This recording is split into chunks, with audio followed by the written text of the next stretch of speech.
नमस्कार, आप देख रहे हैं खबरदार। मैं हूं श्वेता सिंह। सबसे पहले खबरों को खबरदार के लेंस से देख लेते हैं।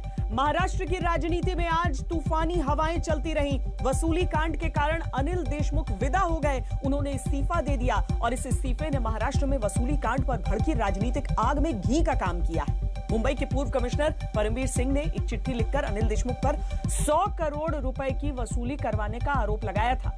आज बॉम्बे हाईकोर्ट ने इस मामले की सीबीआई जांच की मंजूरी दी तो देशमुख ने 6 लाइन का इस्तीफा रिलीज कर दिया। आज आपको बताएंगे कि बॉम्बे हाईकोर्ट ने ऐसा क्या कह दिया कि अनिल देशमुख के पास इस्तीफे के सिवा कोई विकल्प नहीं बचा।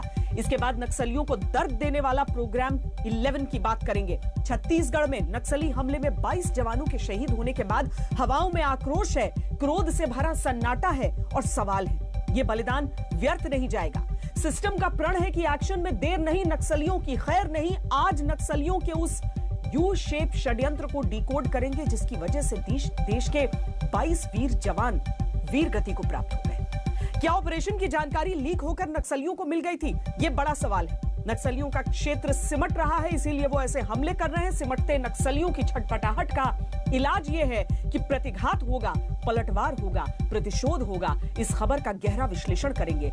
देश में कोरोना की दूसरी लहर अब हर रोज रिकॉर्ड बना रही है। बीते दिन 24 घंटों में 1 लाख से ज्यादा नए कोरोना केस सामने आए और इसी के साथ कोरोना का इलाज करा रहे मरीजों यानी एक्टिव केस की संख्या 7 लाख के पार पहुंच गई है।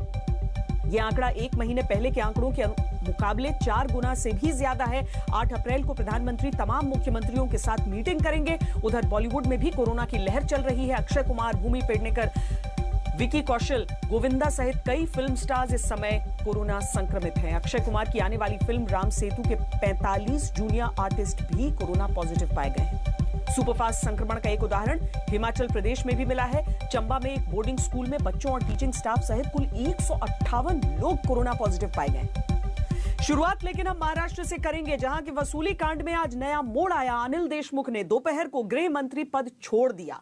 15 दिन से अनिल देशमुख का बचाव किया जा रहा था। यह साफ साफ कहा जा रहा था कि देशमुख इस्तीफा नहीं देंगे, लेकिन देशमुख पर शरद पवार का मन अचानक कैसे बदला? इसके पीछे बॉम्बे हाईकोर्ट का वो फैसला है जिसमें वसूली कांड की सीबीआई जांच का ऑर्डर दिया गया। इसके बाद अनिल देशमुख को कुर्सी पर बनाए रखना बहुत मुश्किल था, क्योंकि शरद पवार और ठाकरे सरकार को यह पूरा अंदाजा होगा कि अब देशमुख पर देर की गई तो और फजीहत होगी। हाईकोर्ट के फैसले को महाराष्ट्र सरकार और खुद अनिल देशमुख सुप्रीम कोर्ट तक चुनौती देंगे। लेकिन इस कानूनी लड़ाई के बीच आज की बड़ी बात यह है कि 100 करोड़ की वसूली कांड की सीबीआई जांच होगी। कैसे? सीबीआई जांच के इस ऑर्डर के 3 घंटे के अंदर अनिल देशमुख का इस्तीफा हो गया और एनसीपी अब देशमुख के बचाव में क्या कह रही है, ये सबसे पहले हम आपको बताते हैं। अनिल देशमुख तो आज भी कुर्सी ना छोड़ते अगर महावसूली कांड पर बॉम्बे हाईकोर्ट सीबीआई जांच को ना कहती। लेकिन कोर्ट ने ऑर्डर ऐसा ही दिया कि कोई चारा बचा ही नहीं, न अनिल देशमुख के पास न शरद पवार के पास। कोर्ट ने बड़ी बात कह दी कि अनिल देशमुख पर गंभीर आरोप लगे। वो राज्य के गृह मंत्री भी हैं, इसीलिए पुलिस से निष्पक्ष जांच की संभावना कम है और सीबीआई को इस मामले की जांच करनी चाहिए। देशमुख के खिलाफ पूर्व पुलिस कमिश्नर परमवीर सिंह की चिट्ठी में लगे आरोपों को हाईकोर्ट ने बेहद गंभीर माना और सीबीआई से 15 दिन के अंदर प्राथमिक जांच करने को कहा। 15 दिन के अंदर प्राथमिक जांच करके सीबीआई अपनी रिपोर्ट देगी और अगर रिपोर्ट में अनिल देशमुख पर केस पुख्ता बनता है तो फिर सीबीआई एफआईआर दर्ज कर। उच्च न्यायालय है, उन्होंने मुझे मेरी जो इंक्वायरी है, जो मेरे मैटर में जो इंक्वायरी है सीबीआई को दी है। विदिन 15 डेज सीबीआई ने प्रिलिमिनरी इंक्वायरी करनी है डायरेक्टर ने। आप बॉम्बे हाईकोर्ट का आदेश देख लीजिए। बॉम्बे हाईकोर्ट ने कहा है अपने आदेश में साफ साफ कि जो आरोप परमवीर सिंह लगा रहे हैं वो उसको दरकिनार नहीं किया जा सकता। बहुत गंभीर आरोप है और कॉग्निजेबल ऑफेंस बनता है। प्राइम एफएसआई ऊपरी तौर पर देखने में इसमें ऑफेंस बनता है। यही वजह है कि बॉम्बे हाईकोर्ट ने इस पूरे मामले में सीबीआई की जांच सौंपी है और यही वजह है कि अब जब ये पूरी जांच पड़ताल शुरू होगी तो 15 दिनों में ही पता लग पाएगा कि सीबीआई को क्या मिल रहा है और क्या नहीं मिल रहा है। उसके आधार पे वो डिसाइड करेंगे कि एफआईआर रजिस्टर करना है कि नहीं। लेकिन मुश्किल अभी कम नहीं हुई है, अभी तो बढ़ी है। अब सोचिए, इसके बाद भी अगर अनिल देशमुख मंत्री पद पर बने रहते और मंत्री रहते सीबीआई उन्हें बुलाती, मंत्री रहते उनसे पूछताछ करती, फिर अगर उन पर एफआईआर होती तो इससे शरद पवार और सरकार की कितनी फजीहत होती। इसीलिए सुबह 11:30 बजे जब बॉम्बे हाईकोर्ट का फैसला आया तो इसके 3 घंटे के अंदर अनिल देशमुख के इस्तीफे वाली चिट्ठी भी आ गई। वो शरद पवार से जाकर मिले, फिर सीएम से मिले। इस्तीफे में ये लिखा कि बॉम्बे हाई कोर्ट की वकील जयश्री पाटिल की याचिका पर सीबीआई जांच का आदेश हुआ है। इस आदेश के बाद नैतिक रूप से गृह मंत्री के पद पर बने रहना सही नहीं है, इसीलिए उन्होंने खुद ही पद छोड़ने का फैसला किया। लेकिन ये नैतिकता पहले क्यों नहीं याद आई? 1-2 दिन नहीं, 15 दिन हो गए। इतने बड़े मंत्री पर आरोप लगे, कोई छोटा मोटा आरोप भी नहीं था। 100 करोड़ महीने की वसूली की बात थी, भ्रष्टाचार का मामला था और आरोप लगाने वाला भी कोई और नहीं बल्कि वो जो इन्हीं मंत्री के रहते मुंबई पुलिस का सबसे बड़ा अधिकारी रहे। लेकिन इसके बावजूद 15 दिन से पूरी एनसीपी और शरद पवार अनिल देशमुख की दीवार बनकर खड़े थे और बार बार कह रहे थे कि इस्तीफा तो नहीं होगा। आपकी सरकार मान रही है। नहीं, देखिए, मान हम आज भी नहीं रहे हैं कि वो कोई गलत काम उन्होंने किया। हम पहले दिन से हैं कि आरोप वेग हैं, बेबुनियाद हैं और कहीं ना कहीं गलत तरीके से लगाए गए। जुडिशियल इंक्वायरी हमने बैठाई थी, अब कोर्ट ने सीबीआई इंक्वायरी बैठाया है। पार्टी तो उनके साथ खड़ी थी, लेकिन स्वयं वो इस्तीफा देना चाहते थे। उन्होंने जो इच्छा जताई उसे मान्यता दी गई है। इसके अलावा एनसीपी के पास अब कहने को कुछ बचा भी नहीं है। अगर तभी अनिल देशमुख को हटाने के लिए कह देते जब परमवीर सिंह की चिट्ठी आई थी जिसमें देशमुख पर आरोप लगे थे कि उन्होंने इंस्पेक्टर सचिन वाजे को मुंबई में हर महीने 100 करोड़ की वसूली का टारगेट दिया था। मुंबई के 1750 बार रेस्टोरेंट से हर महीने पैसे वसूलने का फॉर्मूला बताया था। अगर ऐसे आरोपों पर तुरंत फैसला होता तो आज ये स्थिति न होती कि सीबीआई जांच के लिए ऑर्डर और हाई कोर्ट के कमेंट के बाद देशमुख को इस्तीफा देने के लिए मजबूर होना पड़ता।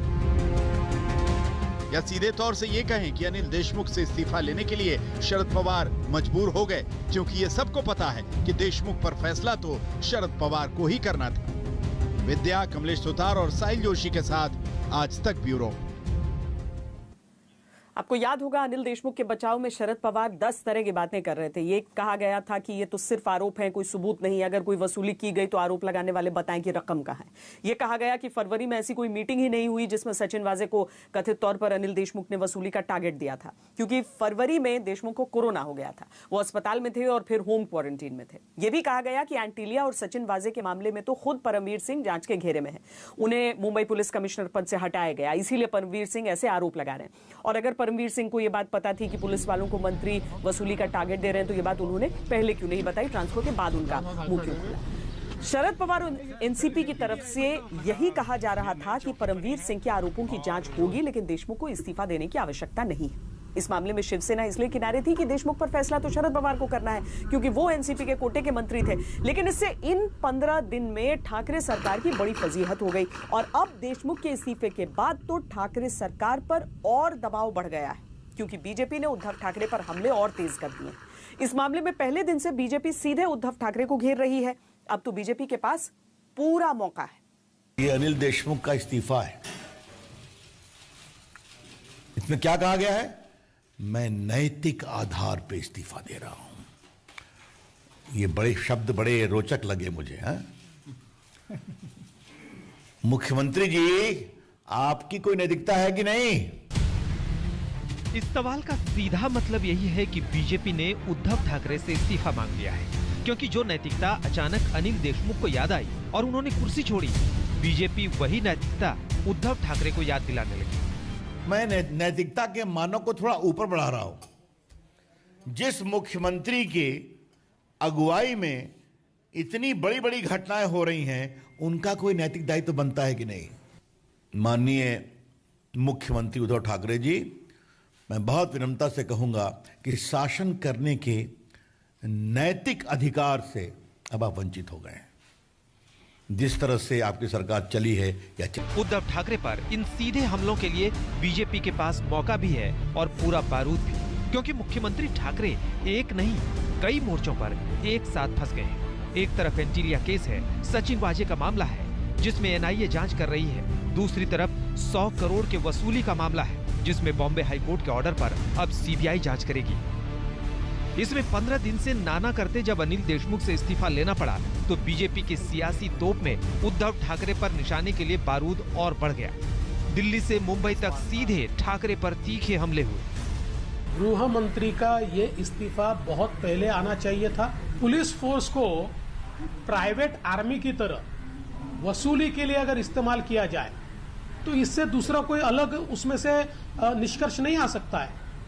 जिस प्रकार से सिंडिकेट राज तैयार करके पुलिस का उपयोग हफ्ता वसूली के लिए, पुलिस का उपयोग सेटलमेंट के लिए ये सरकार करने लग गई थी, तो इसमें से ऐसा ही हश्र उसका निकलने वाला था और वही चीजें हमारे सामने आई है। सीबीआई की जांच में तो 100 करोड़ के वसूली कांड की परतें खुलेंगी और फिर ये भी नहीं होगा कि मामला सिर्फ अनिल देशमुख तक ही रहेगा।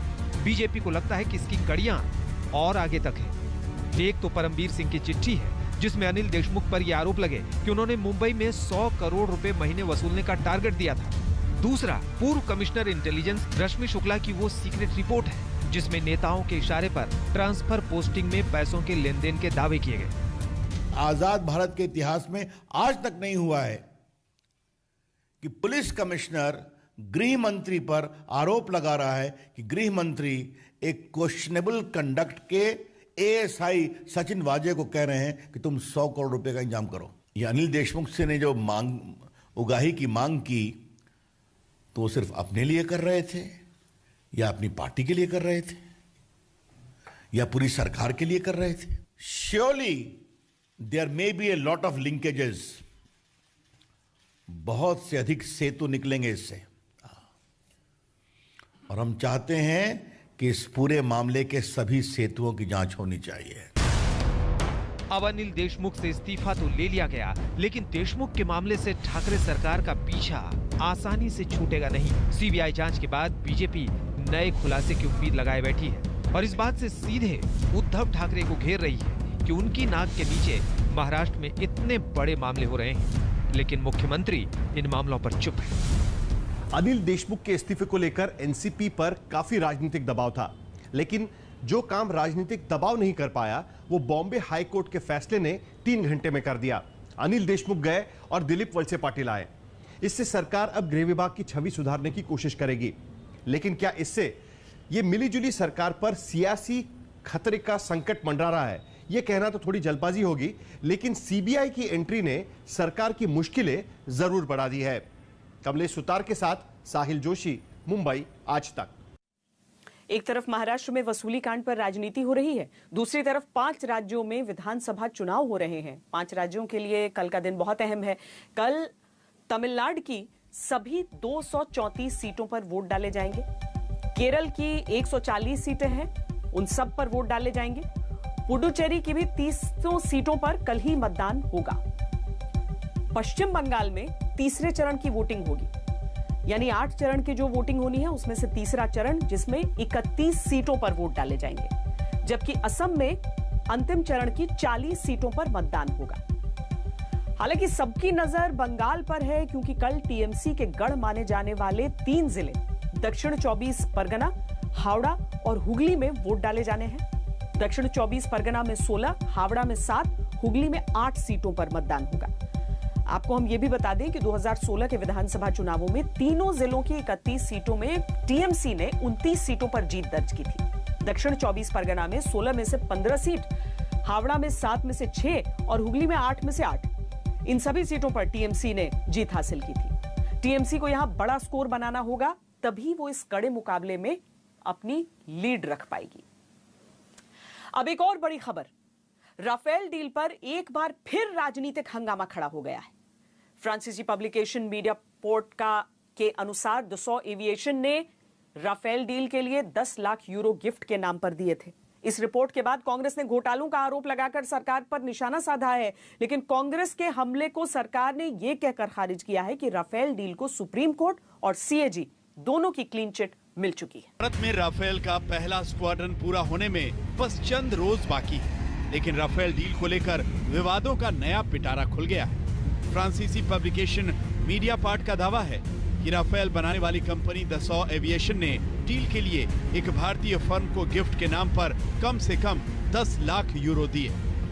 रिपोर्ट के मुताबिक फ्रांस की एंटी करप्शन एजेंसी के ऑडिट में इसका खुलासा हुआ है। Back in 2018, the French anti-corruption agency performed a routine audit of Dassault, and they discovered that 6 months after the Rafale deal with India has been signed by the French and Indian governments, Dassault received an invoice of 1 million euros for the purchase of Rafale model planes. So, you know, little models, not that little, big models, but just plain models for 1 million euros.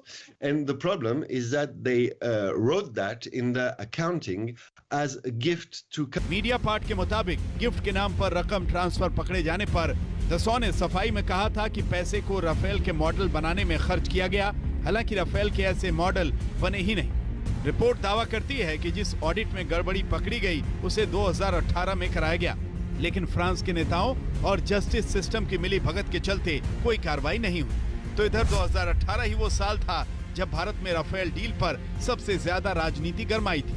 अब नए दावों के बाद कांग्रेस सीधे प्रधानमंत्री मोदी से... प्रधानमंत्री जी तो कहते थे ये गवर्नमेंट टू गवर्नमेंट कॉन्ट्रैक्ट है, तो गवर्नमेंट टू गवर्नमेंट कॉन्ट्रैक्ट में कमीशन खोरी और बिचौलिए कैसे हो सकते हैं?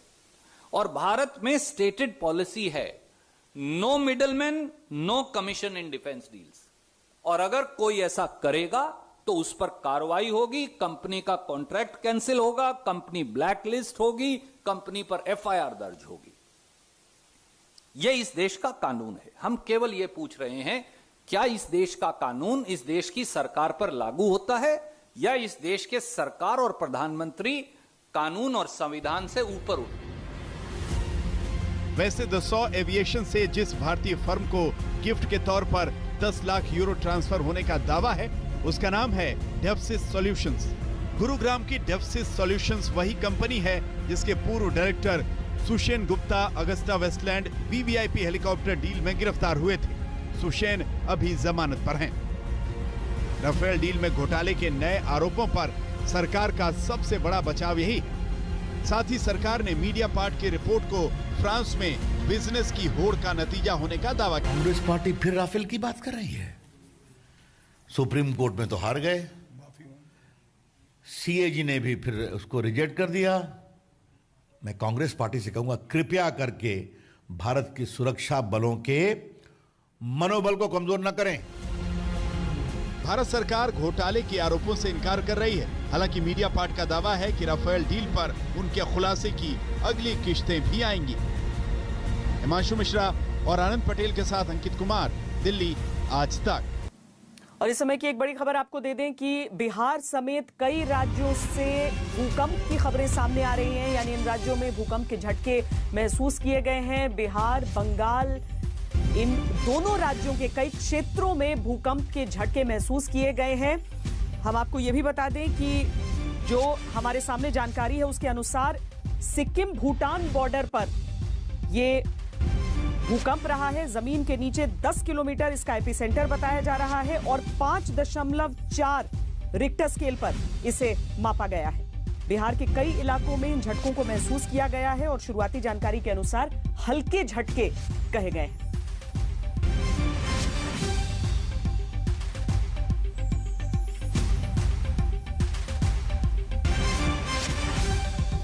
रुक रहे एक छोटे से ब्रेक के लिए। ब्रेक के बाद आपको दिखाएंगे कि नक्सलियों पर जो कार्रवाई होने वाली है उसमें देर नहीं और नक्सलियों की खैर नहीं। रही बीजापुर नक्सली हमले में 22 जवानों की शहादत के बाद पूरा देश दुखी है, आक्रोशित है। सवाल यह है कि नक्सलियों का संपूर्ण इलाज कब होगा? यह बलिदान व्यर्थ नहीं जाएगा। सिस्टम का प्रण है कि एक्शन में देर नहीं, नक्सलियों की खैर नहीं। सबसे पहले नक्सलियों के उस यू शेप षड्यंत्र को डिकोड करेंगे जिसकी वजह से देश के 22 वीर जवान वीर गति को प्राप्त हो गए।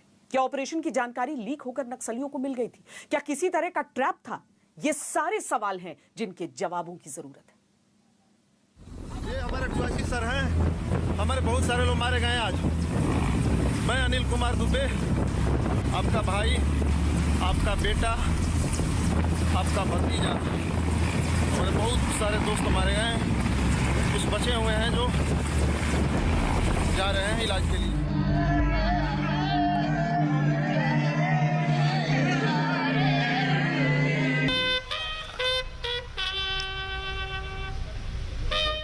वतन के लिए सर्वोच्च बलिदान देने वाले वीर जवानों के पार्थिव शरीर दुख से भरे मौन में अपनी वीरता की कहानी कहते हैं और साथ में होता है आक्रोश से भरा सन्नाटा, विदाई का बिगुल और चुभने वाले सवाल। इस विदाई पर पूरे देश की आंखें नम हैं। ये तस्वीरें सहन नहीं हो रही। जगदलपुर में केंद्रीय गृह मंत्री अमित शाह और मुख्यमंत्री भूपेश बघेल ने नक्सली हमले में प्राण न्यौछावर करने वाले 22 जवानों को भावभीनी श्रद्धांजलि दी।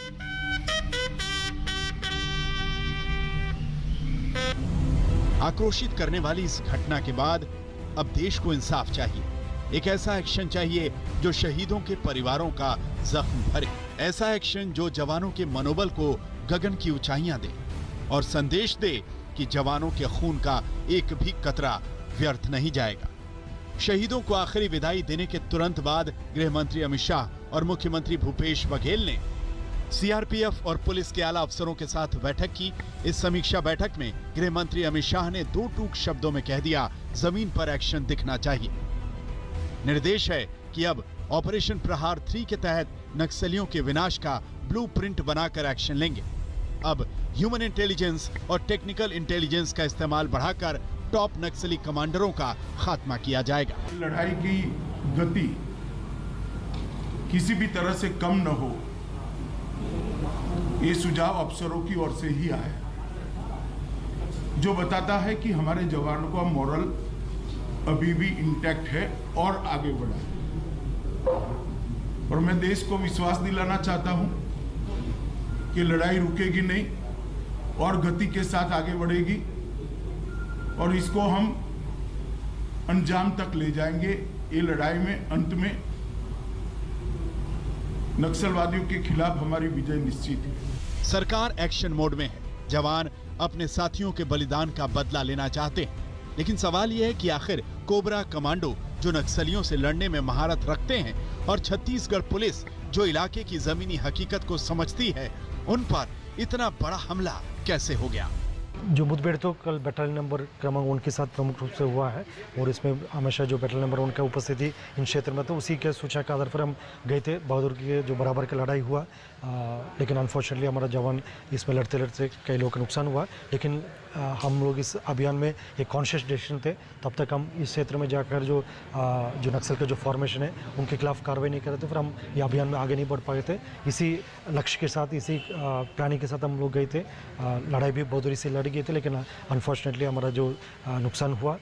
इनसाइड स्टोरी ये है कि नक्सलियों के बारे में पक्की खबर थी कि वो बीजापुर और सुकमा के जंगली इलाके के जोनागुड़ा के पास जुटे हैं। वहाँ टॉप नक्सली कमांडर हिडमा की मौजूदगी की खबर भी थी। सैटेलाइट तस्वीरों में कुछ हलचल दिखाई भी दी। सीआरपीएफ की cobra battalion, district reserve guard यानी डीआरजी, एसटीएफ और एक बस्तरिया बटालियन के अफसर इस इनपुट पर चौंक गए और उन्हें इस सूचना में नक्सली कमांडर हिडमा को दबोचने का सुनहरा मौका दिखा। क्योंकि अप्रैल में गर्मी की आहट सुनाई देने लगी है, पतझड़ का मौसम है, जंगल में पेड़ों के पत्ते गिर रहे हैं। ऐसे में नक्सलियों को आसानी से देखा जा सकता है। इन परिस्थितियों में शनिवार 3 अप्रैल को ऑपरेशन लॉन्च हुआ। करीब 2000 जवानों को 3 टुकड़ियों में बांटा गया। जंगल में हर टीम का ऑपरेशनल एरिया निर्धारित था। लक्ष्य था 300 से 400 खूंखार नक्सलियों को चारों तरफ से घेरना और हथियार डालने के लिए मजबूर करना। लेकिन जंगल में लड़ाई के समीकरण बदलते रहते हैं। इधर की खबर उधर भी पहुंच गई। सूत्रों के मुताबिक नक्सली सतर्क हो गए। जोनागुड़ा का ये इलाका गुरिल्ला वॉर जोन है। सूत्रों के मुताबिक नक्सली घात लगाकर बैठ गए। नक्सलियों ने खास रणनीति अपनाई। यू शेप बनाकर बैठे ताकि जवानों को 3 तरफ से घेरा जा सके और फिर मौका देखकर फायरिंग कर दी। हमारे जवान 3 तरफ से नक्सलियों की फायरिंग रेंज में आ गए। चालाक नक्सलियों ने उस जब किसी का इलाका सिमटता है, कम होता है, तो वो छटपटाता है, हमला करता है। नक्सलियों के साथ भी ऐसा हो रहा है। सिस्टम किस तरह नक्सलियों की दुखती नस पर हाथ रख रहा है, इस पर हमने रिसर्च किया है। सितंबर 2020 में गृह मंत्रालय ने राज्यसभा में एक लिखित जवाब में यह बताया था कि देश में नक्सली हिंसा के प्रभाव वाले जिलों की संख्या पिछले कुछ वर्षों में कम हुई है। अब ऐसे 46 जिले हैं जो नक्सल प्रभावित हैं। पहले 11 राज्यों के 90 जिले नक्सल प्रभावित थे। और अब भी इनकी सुरक्षा पर अलग से पैसा खर्च होता है। लेकिन 2019 में 61 जिलों में हिंसक घटनाएं रिकॉर्ड हुई थी और 2020 में आधे से ज्यादा साल गुजर जाने पर 46 जिलों में घटनाएं दर्ज हुई। 2015 से 15 अगस्त 2020 के बीच सुरक्षा बलों के 350 जवान शहीद हुए, 963 आम लोगों की मौत हुई और 871 नक्सली मारे गए, जबकि 4022 नक्सलियों ने इन 5 वर्षों में सरेंडर किया।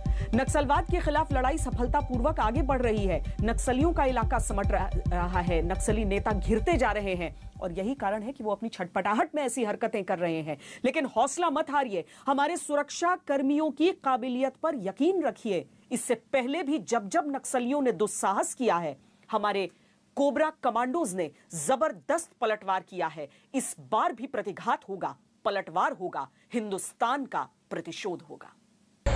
दर्द है लेकिन दम उससे ज्यादा भी नहीं। उस स्थिति को हम वहां जाके उनको बर्बाद करके वापस भी आते हैं, उनको पता भी नहीं चलता कब गए और कब वापस। पर जिंदगी उससे बड़ी है। हाइड आउट में बैठा है, कहाँ छिपके बैठा है, पेड़ों के पीछे बैठा है, कमांड आईडी लगा के बैठा है, कोई भी आईडी लगा के बैठा है, तो वही सबसे बड़ा यही आता है कि अपने साथियों को बचाना है।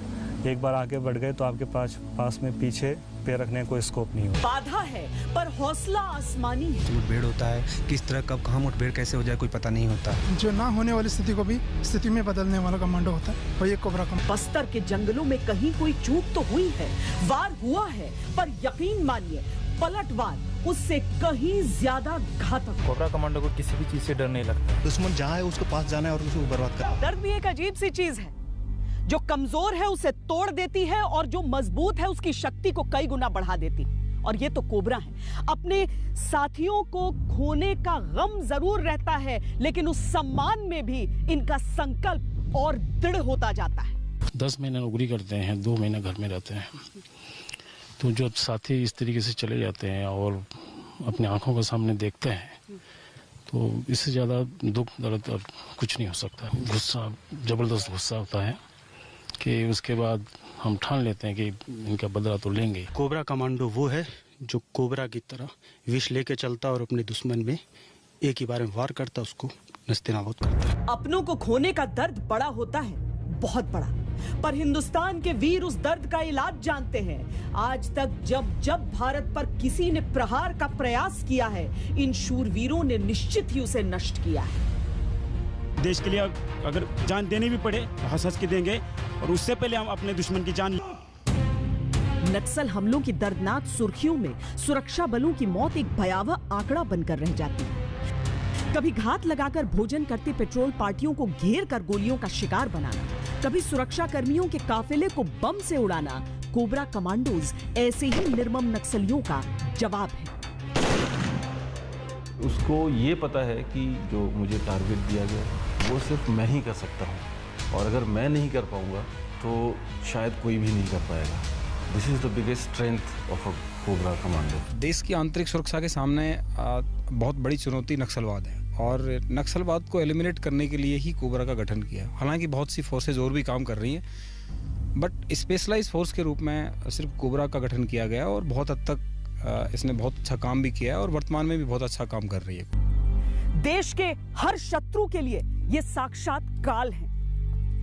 अगर शांति रहे तो शांति के ही दूत हैं, लेकिन अगर वार हो जाए तो पलटवार है, प्रतिघात है, प्रतिशोध। नक्सली कहीं कहीं पाकिस्तान प्रायोजित आतंकियों से भी ज्यादा घातक है। देश को आंतरिक तौर पर ज्यादा बड़ा नुकसान पहुंचाते हैं, राजनीतिक और लोकतांत्रिक व्यवस्था को ज्यादा बड़ी चुनौती देते हैं। उस पर से उन्हें जो देश विरोधी ताकतें सपोर्ट करती हैं, वो विदेश में भी है और देश में भी है। इन ताकतों के साथ जब जंगल भी उनसे मिल जाता है तो वो बेहद खतरनाक है। लेकिन कोबरा कमांडोज के ये जांबाज उन्हें उसी जंगल में उनकी पूरी ताकत के सामने मिट्टी में मिला देते हैं।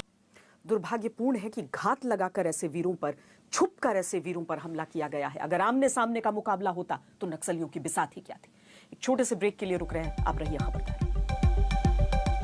नमस्कार, मैं हूं अंजना ओम कश्यप। हमें उम्मीद है ये वीडियो आपको पसंद आया होगा। लेटेस्ट खबरों के लिए यूं ही देखते रहिए आज तक, और इस वीडियो के पसंद आने पर लाइक, शेयर एंड सब्सक्राइब करना ना भूलें।